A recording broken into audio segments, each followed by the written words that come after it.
Market में अगला move क्या आएगा, ये मार्केट में मूव आने से पहले ही पता चल जाता है।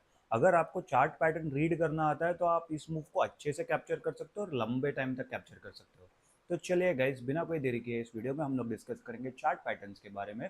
ये इस सीरीज का मोस्ट अवेटेड वीडियो है। आप में से काफ़ी ज़्यादा लोगों को इस वीडियो की ज़रूरत थी और आप लोगों ने काफ़ी ज़्यादा लोगों ने मेरे से इंस्टाग्राम पे भी कनेक्ट किया और मुझसे रिक्वेस्ट करी कि ये वीडियो आप कब लेके आ रहे हो। तो फाइनली ये वीडियो आ गया है। बाय द वे, आप मुझे इंस्टाग्राम पर भी फॉलो कर सकते हो, आपको डिस्क्रिप्शन में उसका लिंक मिल जाएगा। और अगर आपने पिछले वीडियोस नहीं देखे हैं टेक्निकल एनालिसिस वाली सीरीज के, तो आप वो भी वीडियो जाके देख सकते हो। आपको ऊपर आई कार्ड में या तो फिर आप चैनल प्लेलिस्ट में आप जाके देख सकते हो। तो चलिए बिना कोई देरी के वीडियो शुरू करते हैं। और एक बार बताना चाहूँगा कि आप में से 90% से ज़्यादा लोग चैनल को वीडियो तो देखते हैं बट चैनल को सब्सक्राइब नहीं करते। तो अगर आप चैनल को सब्सक्राइब करोगे, वीडियो को लाइक करोगे और अगर कमेंट डाल दोगे, तो इससे हम लोग के चैनल को रीच मिलेगा और मुझे भी मोटिवेशन मिलेगा कि मैं आपके लिए और ऐसी ही वीडियो सीरीज लेके आ जाऊँ। तो चलिए हम लोग सीधा स्क्रीन की तरफ चलते हैं। तो अगर हम लोग यहाँ पर देखेंगे तो सबसे पहले समझते हैं कि चार्ट पैटर्न होते क्या है। देखो, चार्ट पैटर्न क्या होता है? Repetitive shapes formed by price action. ठीक है, कुछ शेप्स बनते हैं चार्ट पर और जो प्राइस एक्शन के हिसाब से बनते हैं और जो रिपीट में बनते हैं जिसको हम लोग चार्ट पैटर्न कहते हैं। ठीक है, कैंडल स्टिक पैटर्न एक चीज होती है, वो सिर्फ एक या दो कैंडल मिलाकर बनती है। चार्ट पैटर्न मल्टीपल कैंडल्स को बना के एक पूरा एक शेप फॉर्म करते हैं, उसको चार्ट पैटर्न बोलते हैं। अगर आपको कैंडल स्टिक पैटर्न के बारे में नहीं पता है तो ऊपर आई कार्ड में आपको लिंक मिल जाएगा, आप ऊपर से उधर से जाके वीडियो आप देख सकते हो। चार कैंडल स्टिक के बारे में ऑलरेडी मैंने वीडियो बनाया हुआ है। तो दो तरीके के चार्ट पैटर्न होते हैं। एक होता है कंटिन्यूएशन पैटर्न, जिसके अंदर जो भी ट्रेंड चल रहा था, अगर अप ट्रेंड चल रहा था तो फिर वो वापस अप ट्रेंड में ही रहेगा वो चार्ट पैटर्न बनने के बाद। और दूसरा होता है रिवर्सल पैटर्न, यानी कि अगर मार्केट ऊपर जा रहा था तो उसके बाद मार्केट नीचे आ सकता है। ये जो भी चार्ट पैटर्न हम लोग डिस्कस करेंगे वो बनने के बाद। अभी यहाँ पर मैं आपको सारे चार्ट पैटर्न नहीं बताऊंगा। जो चार पांच हम लोग को जो कॉमन चार्ट पैटर्न दिखते हैं मार्केट में, जो आपको ऑलमोस्ट हर हफ्ते दिख सकते हैं, आपको कहीं ना कहीं एक दिन में दो तीन बार अलग अलग पैटर्न इसमें से दिख सकते हैं, वही सब डिस्कस करेंगे। क्योंकि चार्ट पैटर्न तो दुनिया भर के हैं, लेकिन हम लोग सारे चार्ट पैटर्न नहीं सीखेंगे क्योंकि बाकी सारे चार्ट पैटर्न जितना आप लोगों को ज़्यादा काम नहीं आएंगे। ठीक है, तो चले हम लोग बढ़ते हैं आगे की तरफ। तो सबसे पहले हम लोग समझते हैं रिवर्सल पैटर्न्स के बारे में। तो रिवर्सल पैटर्न्स क्या होते हैं? देखो, रिवर्सल पैटर्न होता है आपका हेड एंड शोल्डर पैटर्न, जिसके अंदर जो भी ट्रेंड बन रहा है वो आपका रिवर्स हो सकता है वहां से। और दूसरा जो चार्ट पैटर्न होता है जिसको हम लोग कहते हैं डबल टॉप या डबल बॉटम, डिपेंडिंग ऑन किधर मार्केट रिवर्स कर रहा है। तो इधर से क्या होता है कि अगर प्राइस एक ही लेवल पे टेस्ट करता है दो बार अपने आप को और फिर उसके बाद उधर से रिवर्स करता है। मैं आप लोगों को डायरेक्टली एग्जांपल दिखाता हूँ तो इससे आपको इजीली समझ में आ जाएगा। देखिए, हेड एंड शोल्डर पैटर्न ऐसे बनता है, जैसे मार्केट ऊपर की तरफ जा रहा है, यहाँ पर एक रेजिस्टेंस लिया, पुल बैक लिया, तो यहाँ से अगर मान लो मार्केट अप ट्रेंड में है तो ये यहाँ तक तो मार्केट में कुछ भी चेंजेस नहीं आया क्योंकि उसने पुराना हाई भी तोड़ा, लो भी रिटेस्ट करा और उसके बाद ऊपर चला गया। लेकिन फिर क्या होता है, यहाँ से मार्केट ने अपना एक नया रेजिस्टेंस बनाया, उधर से गिरावट किया और गिरावट लगभग इसी लेवल के आसपास आई जो कि पिछला लो था। ठीक है, और उसके बाद वापस उसने अपने आप को ऊपर पुश करने की कोशिश किया, लेकिन जो पिछला वाला रेजिस्टेंस था उसके आसपास से ही रेजिस्टेंस लेके वापस मार्केट नीचे आ गया। तो इसको हम लोग कहते हैं change of direction, change in direction. ठीक है, जो आप लोगों ने सुना होगा चोच या स्मार्ट मनी कॉन्सेप्ट, वो सब हेड एंड शोल्डर पैटर्न पे सबसे ज़्यादा अच्छे तरीके से काम करते हैं। क्योंकि इसके अंदर क्या हो गया, अप ट्रेंड चल रहा था मार्केट, यहाँ तक तो मार्केट ने या जो ट्रेंड ने अपना कैरेक्टरिस्टिक मेंटेन किया। ठीक है, यहाँ पर भी उसने मेंटेन करा, लेकिन जब यहाँ पर आया, ये इसने पहला चेंज ऑफ कैरेक्टर दिखाया और यहाँ पर दूसरा चेंज ऑफ कैरेक्टर दिखाया और यहाँ पर हमको कंफर्मेशन मिल गया कि अभी नया क्या बोलते हैं यहाँ पर ट्रेंड बन रहा है। साथ ही साथ हम लोग ट्रेड कैसे करेंगे, जैसे ही ये नेकलाइन ब्रेक होगी यानी कि जो सपोर्ट लाइन है वो ब्रेक होगी, तो यहाँ से हम लोग एक सेलिंग ट्रेड बना सकते हैं। इसको हम लोग कहते हैं हेड एंड शोल्डर पैटर्न। इसी का अगर हम लोग उल्टा कर देंगे, अगर मार्केट गिर रहा है, ठीक है, फिर यहाँ पर पुल बैक लिया, फिर वापस यहाँ से गिर रहा था, फिर एक सपोर्ट लिया, उसके बाद वापस पिछले रेजिस्टेंस को टेस्ट करा, फिर सपोर्ट लिया और उसके बाद वापस ऊपर की तरफ चला गया, तो इसको हम लोग कहते हैं inverted head and shoulder pattern. देखो, हेड एंड शोल्डर जो पैटर्न है वो एक रिवर्सल बेरिश पैटर्न है, क्योंकि यहाँ से मार्केट ऊपर की तरफ जा रहा था फिर रिवर्स होकर नीचे की तरफ आया, तो वो एक बेरिश पैटर्न है। लेकिन जो inverted head and shoulder pattern है वो एक रिवर्सल बुलिश पैटर्न है, क्योंकि मार्केट इसमें स्टार्टिंग में गिरता है फिर रिवर्स करके मार्केट ऊपर की तरफ जाता है। ठीक है, ये होता है हम लोग का हेड एंड शोल्डर और inverted head and shoulder pattern. मैं आप लोगों को चार्ट पर एग्जाम्पल भी बताऊंगा तो जिससे आप लोगों को और अच्छे तरीके से समझ में आएगा। दूसरे हम लोग दो पैटर्न्स की बात करेंगे, तो ये है डब्ल्यू पैटर्न या डबल बॉटम पैटर्न और ये है एम पैटर्न यानी कि डबल टॉप पैटर्न। अभी ये भी रिवर्सल पैटर्न है। इसके अंदर क्या हो गया, मार्केट मान लो यहाँ से गिर रहा है, उसने एक सपोर्ट बनाया, फिर यहाँ पर रेजिस्टेंस लिया, वापस उसी लेवल के आसपास सपोर्ट बना और रेजिस्टेंस को ब्रेक करके कहीं ना कहीं ऊपर की तरफ चला गया। जैसे ही नेकलाइन ब्रेक होगी वैसे ही वहाँ पर हम लोग की ट्रेड एंट्री बन जाती है। नेकलाइन क्या होती है, यानी कि सपोर्ट लेवल या रेजिस्टेंस लेवल जहाँ पर उसने टेस्ट करा है अपने आप को। ये हो गया डबल बॉटम पैटर्न, इसको हम लोग डब्ल्यू पैटर्न भी बोलते हैं क्योंकि ये डब्ल्यू के शेप के हिसाब से बनता है। फिर उसका दूसरा है डबल टॉप पैटर्न। ये सेम है, जैसे मार्केट ऊपर की तरफ जा रहा है, एक रेजिस्टेंस लिया, पुल बैक लेके सपोर्ट लिया, फिर वापस जो पहला रेजिस्टेंस लिया था उसी लेवल के आसपास में रेजिस्टेंस लिया, और फिर उसके बाद वापस नेकलाइन होते ही हम लोग का ट्रेड यहाँ पर एक्टिवेट हो जाएगा और सेलिंग आ जाएगी। अभी देखो सबसे बड़ी मिस्टेक क्या करते हैं मालूम है लोग, मतलब मैं मिस्टेक्स के बारे में आप लोगों के साथ डिस्कस करूंगा ज़्यादातर लोग, लेकिन मिस्टेक्स क्या करते हैं कि वो लोग exact point two point mark करने का सोचते हैं कि एग्जैक्ट दो, मान लो अगर 20,000 वाले लेवल पे सपोर्ट लिया है डब्ल्यू पैटर्न ने या हेड एंड शोल्डर पैटर्न ने, तो लोग वापस वो देखते हैं कि एग्जैक्टली वापस 20,000 वाले लेवल पर ही क्या सपोर्ट ले रहा है या नहीं ले रहा है। देखो ऐसा नहीं होता, मैंने आप लोगों को सपोर्ट एंड रेजिस्टेंस वाले वीडियो में बताया था। अगेन अगर आपने वो वीडियो नहीं देखा है तो ऊपर आपको आई कार्ड में वो वीडियो मिल जाएगा। तो मैंने उसके अंदर आप लोगों को क्लियरली बताया था कि कभी भी एक पर्टिकुलर प्राइस आपका सपोर्ट या रेजिस्टेंस नहीं हो सकता।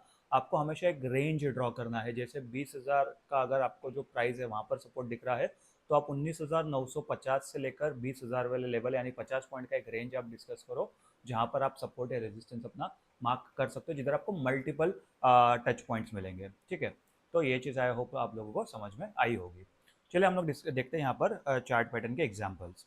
तो यहाँ पर देखो, यहाँ पर ये हेड एंड शोल्डर का एग्जांपल है। आप देखो यहाँ पर से मार्केट ने पहले ऊपर गया, मार्केट पिछले कब से ऊपर की तरफ ही जा रहा था, ये बुलिश मार्केट में। ठीक है, ऊपर की तरफ गया, यहाँ पर पुल बैक लिया, फिर वापस ऊपर की तरफ गया, पुल बैक लिया, ऊपर गया, पुल बैक लिया। यहाँ पर ये जो नेकलाइन है, जैसे ही ये नेकलाइन ब्रेक हुई वहाँ से आप देखो सेलिंग ट्रेड कितना अच्छे से आया। उसके पहले जैसे ही यहाँ पर हेड बना वहाँ पर से सेलिंग ट्रेड आ रहा था, लेकिन कैसा है कि आप मार्केट का कभी भी टॉप और बॉटम कैच नहीं कर सकते हो। ठीक है, जो कोई भी आपको बोलता है कि मैंने मार्केट का टॉप या बॉटम कैच करा है, उसमें से सिर्फ दो ही चीज़ हो सकती है, या तो वो बंदा आपसे झूठ बोल रहा है, या तो फिर वो बस गलती से, मतलब नसीब उसकी अच्छी थी और उसने पकड़ लिया। ठीक है, तो और वो बहुत रेयरली होगा। तो वो चीज़ का हम लोग को यहाँ पर ध्यान देना चाहिए।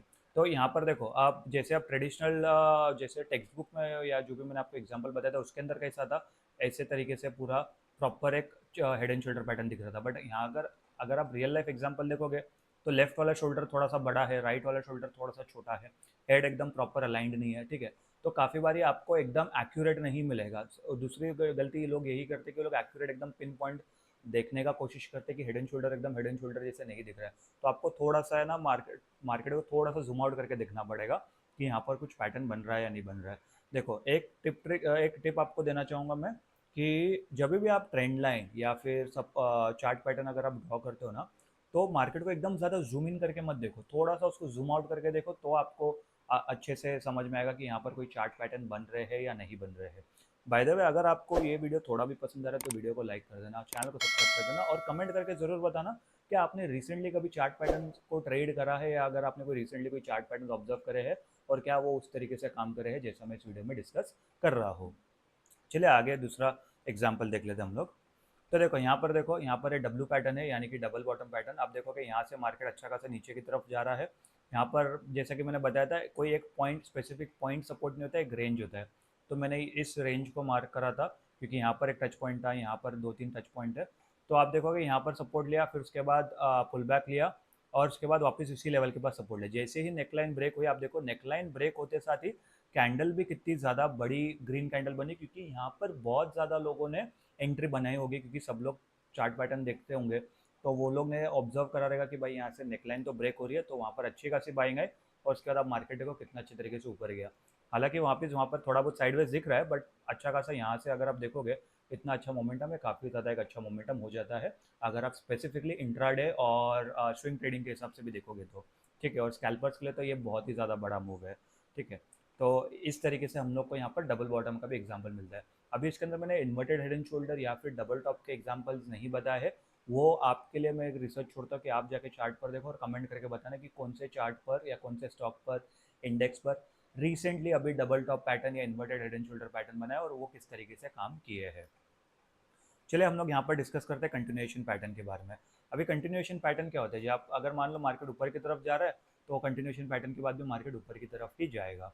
ठीक है, तो इसके अंदर दो इंपॉर्टेंट पैटर्न्स होते हैं, ट्राइंगल्स और फ्लैग एंड पेनेंट्स। ठीक है, ट्राइंगल्स कौन कौन से तरीके के होते हैं? असेंडिंग ट्राइंगल, डिसेंडिंग ट्राइंगल और सिमेट्रिकल ट्राइंगल, 3 तरीके के ट्राइंगल्स पैटर्न होते हैं। और फ्लैग और पेनेंट्स पैटर्न क्या होता है? यहाँ पर मार्केट में एक छोटा सा पॉज आता है, उसके बाद वापस वही सेम ट्रेंड कंटिन्यू होता है। ठीक है, मैं आपको डायरेक्टली उसका चार्ट बताता हूँ कि कैसे चार्ट दिखता है। सबसे पहले हम लोग फ्लैग पैटर्न देखते हैं। देखो फ्लैग पैटर्न में क्या होगा, मार्केट ऊपर की तरफ जा रहा है, रेजिस्टेंस लिया, फिर एक कंसोलिडेशन फेज में मार्केट आ जाएगा। यहाँ पर एक कंसोलिडेशन कर रहा है मार्केट, और उसके बाद और वापस उसने कंसोलिडेशन को ब्रेक करा, और उसके बाद सीधा अपना बुलिश मोमेंटम कंटिन्यू कर लिया। ये जो जो मैंने अगेन जो सपोर्ट एंड रेजिस्टेंस वाला जो वीडियो बताया था, उसके अंदर जो अपना नॉर्मल होता है ब्रेकआउट के हिसाब से, इस राइजिंग फ्लैग पैटर्न ये उसी तरीके से काम करता है। पहले मार्केट ऊपर की तरफ जा रहा है, कंसोलिडेशन फेज किया, फिर उसके बाद वापस मार्केट ने ब्रेकआउट कर दिया। फॉलिंग फ्लैग क्या होता है? मार्केट नीचे की तरफ जा रहा है, फिर उसके बाद उसने एक जगह पे आके कंसोलिडेशन करा, 3-4 बार टच पॉइंट्स बनाए, और फिर उसके बाद सपोर्ट ब्रेक करके मार्केट नीचे की तरफ जा रहा है। तो ये होता है फॉलिंग फ्लैग पैटर्न। अभी इसी का एक थोड़ा सा अलग वर्जन होता है जिसको हम लोग पेनेंट कहते हैं। पेनेंट का सिंपल सा मतलब है, अभी देखो कंसोलिडेशन आपका एक ऐसे रेक्टेंगल इसमें आ जाएगा, एक ही सपोर्ट और एक ही रेजिस्टेंस के आसपास रहेगा। पेनेंट में क्या होएगा, आपका मार्केट ऊपर की तरफ गया, फिर यहाँ पर से आपका कुछ ऐसे यहाँ पर कंसोलिडेशन होगा कि जो आपकी जो रेंज है वो छोटी छोटी होती जाएगी, और उसके बाद जैसे ही रेंज का ऑलमोस्ट एंड आएगा, यहाँ पर से फिर ऐसा ब्रेक होगा। तो ये होता है पेनेंट। ठीक है, बाकी दोनों में कुछ कुछ ज़्यादा डिफरेंस नहीं है। यहाँ पर एक सिमेट्रिकल रेंज बनेगी, वहाँ पर थोड़ा सा रेंज आपका छोटा होता जाएगा, जैसे आपका फ्लैग क्लोज होता रहेगा, वहाँ पर वो रेंज छोटा होता जाएगा, बस वही डिफरेंस है। ठीक है, तो ये होता है राइजिंग फ्लैग और फॉलिंग फ्लैग पैटर्न। अभी हम लोग डिस्कस करते हैं ट्राइंगल्स के बारे में। देखो 3 तरीके के ट्राइंगल पैटर्न होते हैं। एक होता है असेंडिंग ट्राइंगल पैटर्न, एक होता है डिसेंडिंग, और एक होता है सिमेट्रिकल ट्राइंगल पैटर्न। सिमेट्रिकल के बारे में हम लोग लास्ट में बात करेंगे। असेंडिंग ट्राइंगल पैटर्न क्या होता है? मार्केट ऊपर की तरफ गया, फिर उसके बाद पुल बैक लिया, फिर वही सेम रेजिस्टेंस के आसपास लिया, फिर थोड़ा सा ऊपर उसने एक पुल बैक बनाया, फिर वापस सेम रेजिस्टेंस को उसने टेस्ट करा, फिर जो पुल बैक है और थोड़ा ऊपर करा। तो यहाँ पर जो आपका सपोर्ट है वो ऊपर की तरफ शिफ्ट हो रहा है, रेजिस्टेंस उधर का उधर ही रह रहा है। जब ये ऐसा होगा तो उसके बाद एक पॉइंट ऐसा आएगा कि जहाँ पर रेजिस्टेंस ब्रेक होगा, और उसके बाद वहाँ पर से आपको एंट्री, वहाँ पर से आपको जो आपका बुलिश मोमेंटम है वो कंटिन्यू होता हुआ दिख जाएगा। ये होता है असेंडिंग ट्राइंगल पैटर्न। ठीक है, डिसेंडिंग ट्राइंगल पैटर्न इसका बिल्कुल उल्टा होता है। तो यहाँ पर रेजिस्टेंस आपका सेम रहता है, डिसेंडिंग ट्राइंगल पैटर्न में आपका सपोर्ट सेम रहता है। मार्केट गिर रहा है, आपका जो रेजिस्टेंस है वो नीचे की तरफ आ रहा है और सपोर्ट सेम हो रहा है, फिर उसके बाद एक टाइम ऐसा आएगा जिधर आपका सपोर्ट ब्रेक होगा, और आपका फिर फॉलिंग मार्केट वहाँ पर कंटिन्यू रहेगा। ये होता है डिसेंडिंग ट्राइंगल पैटर्न। ठीक है, इसको आप राइजिंग ट्राइंगल, फॉलिंग ट्राइंगल, आपको जो कहना है कह लो। मैं हमेशा अपनी वीडियो में बताता हूँ कि आपको कोई भी कैंडल स्टिक का, कोई भी चार्ट का आपको नाम पता होने की जरूरत नहीं, आपको बस वो पता होना चाहिए कि वो काम कैसे करता है। वो आपके लिए मोर देन इनफ है, वो आपके लिए मार्केट में पैसे कमा के दे देगा। ठीक है, सिमेट्रिकल ट्रायंगल क्या होता है? अभी देखो सिमेट्रिकल ट्रायंगल में क्या होता है कि यूजुअली ऐसे ऐसा एक ट्रायंगल बनेगा जिसके अंदर आपका सपोर्ट और रेजिस्टेंस दोनों ही छोटे होते जाते हैं। देखो दोनों ही एकदम क्लोज होते जा रहे हैं। जैसे इसको हम लोग, अगर आपने कैंडल स्टिक पैटर्न में डोजी या स्पिनिंग टॉप के बारे में पढ़ा होगा, जो मैंने बताया था कि ऐसी कुछ कैंडल बनती है जिसको इनडिसाइसिव कैंडल बोलते हैं, और जब भी डोजी कैंडल का हाई या लो ब्रेक होगा तो उस हिसाब से मार्केट उस डायरेक्शन में जा सकता है। सिमिलरली सिमेट्रिकल ट्रायंगल में भी यही होता है। अगर मान लो यहाँ से अभी अगर सपोर्ट ब्रेक हो गया तो फिर मार्केट नीचे की तरफ जाएगा, और अगर यहाँ से रेजिस्टेंस ब्रेक हो गया तो मार्केट ऊपर की तरफ जाएगा। ऐसे हम लोग को सिमेट्रिकल ट्रायंगल देखना पड़ता है। और सिमेट्रिकल ट्रायंगल में ट्रस्ट में, अगर आप मुझसे पूछोगे तीनों ट्रायंगल में सबसे अच्छा ट्रायंगल पैटर्न कौन सा है, जिसका सक्सेस रेट भी हाई है और जिसमें स्टॉप लॉस भी आपको काफ़ी ज़्यादा छोटा मिलेगा, वो है सिमेट्रिकल ट्रायंगल पैटर्न। क्योंकि इसके अंदर आपको स्टॉप लॉस भी काफ़ी ज़्यादा छोटा मिल जाता है, क्योंकि आपकी जो रेंज है एकदम आगे जाके बहुत ज़्यादा छोटी हो जाती है। और दूसरा, क्योंकि यहाँ पर बायर्स और सेलर्स के बीच में एक प्रॉपर कॉम्पिटिशन था, जिसके अंदर एक पार्टी हार गई और दूसरा पार्टी वहाँ पर से मोमेंटम अपना कंटिन्यू कर रहा है। असेंडिंग और ट्रायंगल पैटर्न में काफ़ी बार यहाँ पर से मार्केट ब्रेकआउट करने के बाद वापस उसी रेंज में आ जाता है, और यहाँ पर बायर्स या सेलर्स ट्रैप हो जाते हैं। चलिए हम लोग यहाँ पर एग्जाम्पल देखते हैं। अभी अगर हम लोग यहाँ पर एग्जाम्पल देखेंगे, देखो फ्लैग पैटर्न है। अब देखो मार्केट कितना अच्छे तरीके से ऊपर गया, फिर उसके बाद एक ही रेंज में यहाँ पर रह गया, एक ही रेंज में रहा। जैसे ही रेंज ब्रेक हुई उसके बाद वापस मार्केट ऊपर की तरफ चला गया। तो ये होता है फ्लैग पैटर्न। आप देखोगे मल्टीपल टाइम यहाँ पर रेजिस्टेंस मिला, मल्टीपल टाइम यहाँ पर सपोर्ट मिला है। ठीक है, अभी हम लोग यहाँ पर समझते हैं और ट्राइंगल पैटर्न के बारे में। यहाँ पर देखो, आप देखोगे यहाँ पर से सिमेट्रिकल ट्रायंगल पैटर्न है। ये धीरे धीरे छोटा हो रहा है, यहाँ से रेजिस्टेंस नीचे की तरफ आ रहा है, सपोर्ट ऊपर की तरफ जा रहा है। तो यहाँ पर से दोनों ट्रेंड एक्टिव है। अभी देखना पड़ेगा यहाँ से सेलर्स जीत के मार्केट को नीचे लेके आते हैं, बायर जीत के मार्केट को ऊपर लेके जाते हैं। तो जैसा कि आप देख रहे हो यहाँ पर जैसे ही ब्रेकआउट हुआ, अगेन कैंडल का साइज देखो कितना बड़ा कैंडल का साइज है। कैंडल स्टिक वाले पैटर्न, कैंडल स्टिक वाले वीडियो में मैंने बताया था कि कैंडल का मोमेंटम, कैंडल का साइज कितना ज़्यादा मैटर करता है। आप देखोगे इतना अच्छा ब्रेकआउट हुआ, इसके नीचे अगर आप स्टॉप लॉस लगोगे इस स्विंग के नीचे या इस स्विंग के नीचे भी, तो आपको कितना अच्छा मूव मिल गया। चलिए और एक दूसरे के एग्जांपल देखते हैं। ये देखो यहाँ पर जो असेंडिंग ट्रायंगल का एग्जांपल देखो, जो रेजिस्टेंस है वो इसी लेवल के आसपास है। यहाँ पर रेजिस्टेंस हालांकि थोड़ा सा ट्रैप हुआ था, बट वो वंस ऑफ है, वैसा आपको मिलेगा ही। जैसे कि मैंने कहा कि मार्केट में आपको एकदम टेक्स्ट बुक वाले एग्जाम्पल नहीं मिलेंगे, आपको सिर्फ थोड़ा सा जूम आउट करके देखना पड़ेगा। यहाँ पर देखो जो सपोर्ट है वो ऊपर की तरफ जाता जा रहा है, जाता जा रहा है। जो रेजिस्टेंस है वो लगभग सेम ही लेवल के आसपास है, ठीक है। लेकिन जैसे ही सपोर्ट जब ब्रेक हुआ, सॉरी रेजिस्टेंस जब ब्रेक हुआ, तो ज़्यादा बड़ी कैंडल से ब्रेक नहीं हुआ। आप देखोगे एक नॉर्मल साइड से कैंडल है, क्योंकि इसके पहले वाली कैंडल ज़्यादा अच्छी खासी बड़ी थी। लेकिन कंफर्मेशन किधर दिया, आप देखोगे यहाँ पर ब्रेकआउट हुआ, फिर उसके बाद रीटेस्ट लिया और फिर अच्छा खासा मोमेंटम आया, ठीक है। जब भी रीटेस्ट लेते हो इसके अंदर क्या हो जाता है कि आपको यहाँ पर स्टॉप लॉस डालने की जरूरत नहीं, आप सीधा इसी स्विंग लो के नीचे यहाँ पर स्टॉप लॉस डाल सकते हो। तो आपका स्टॉप लॉस इतना छोटा हो जाएगा और आपको मूव देखो कितना बड़ा मिल रहा है। देखो यहाँ से आपको सेलिंग दिखती होगी, ठीक है, लेकिन आपने तो अच्छा खासा मूव ऑलरेडी 1:4 1:5 तक का मूव तो आप लोगों ने कैप्चर कर ही लिया होगा। उससे ज़्यादा बड़े मूव आप लोगों को मार्केट में इतने ज़्यादा मिलेंगे नहीं, और मिलेंगे भी तो भी आप में आपके अंदर इतना पेशेंस होना चाहिए कि आप उतने बड़े मूव को आप कैप्चर कर पाए, ठीक है। तो इसके लिए आपको एकदम ज़्यादा बड़े मूव भी देखने की ज़रूरत नहीं। आप 1:3 1:4 भी आप देखोगे तो आप काफ़ी ज़्यादा अच्छा ट्रेडिंग कर सकते हो, बहुत ही कम लॉस करते हुए, ठीक है। तो इसके लिए रिस्क मैनेजमेंट वो सब बहुत ही ज़्यादा काम आता है। तो यहाँ पर हो गए हमारे सारे एग्जाम्पल्स। चार्ट पैटर्न्स को ट्रेड कैसे करते हैं, देखो 3-4 ऑप्शन है चार्ट पैटर्न को ट्रेड करने के लिए।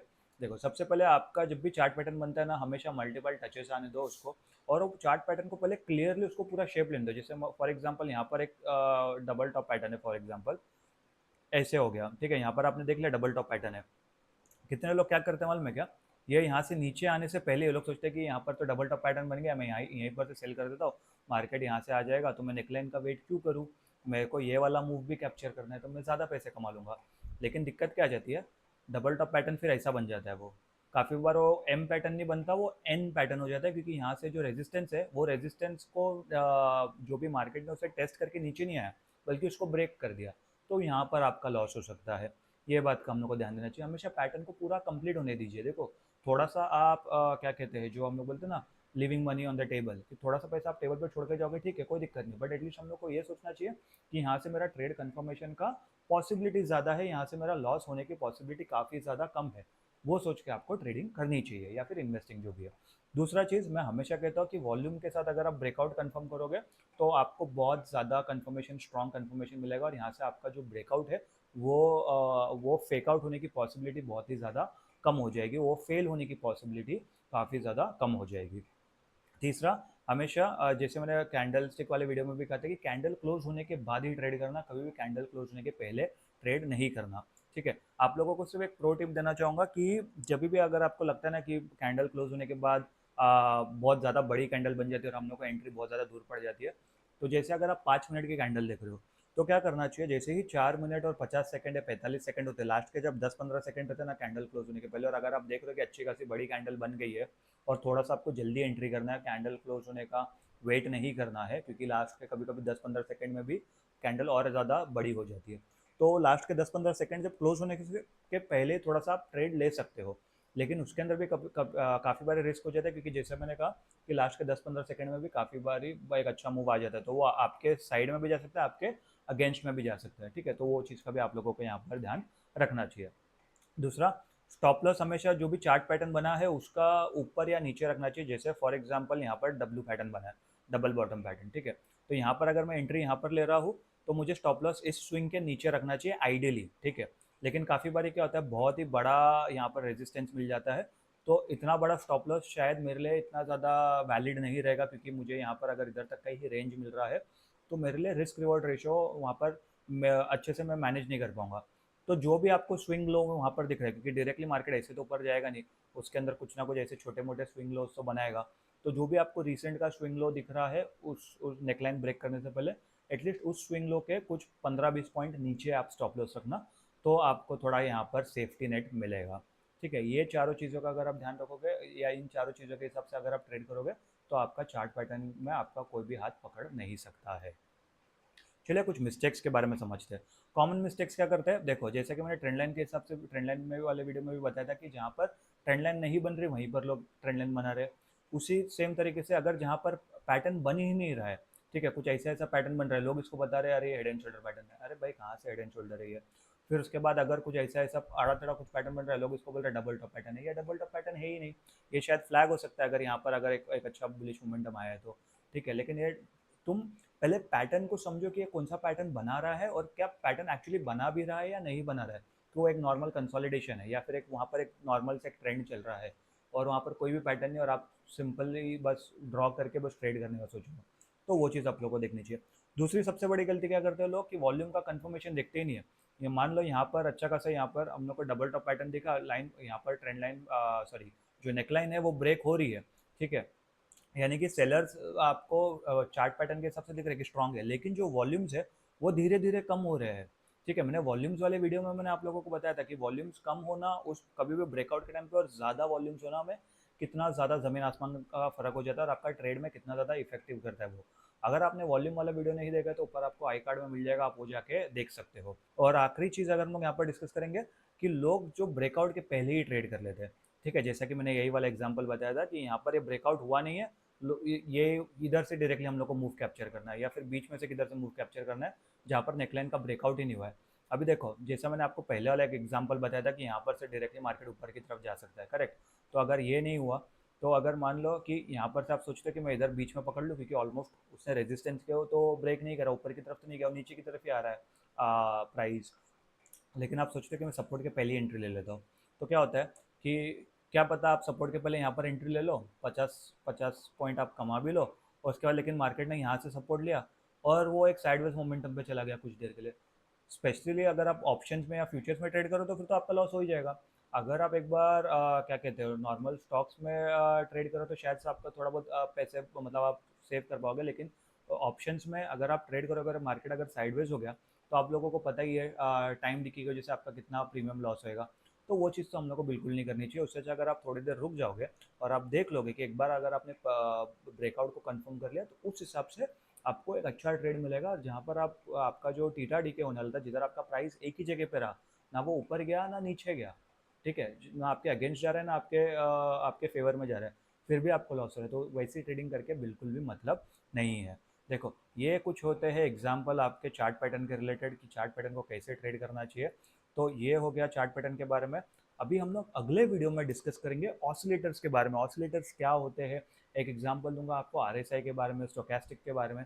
तो ये सब के बारे में हम लोग डिस्कस करेंगे। काफ़ी ज़्यादा लोग इंडिकेटर्स के बारे में सोचते हैं बट ऑसिलेटर्स के बारे में भूल जाते हैं।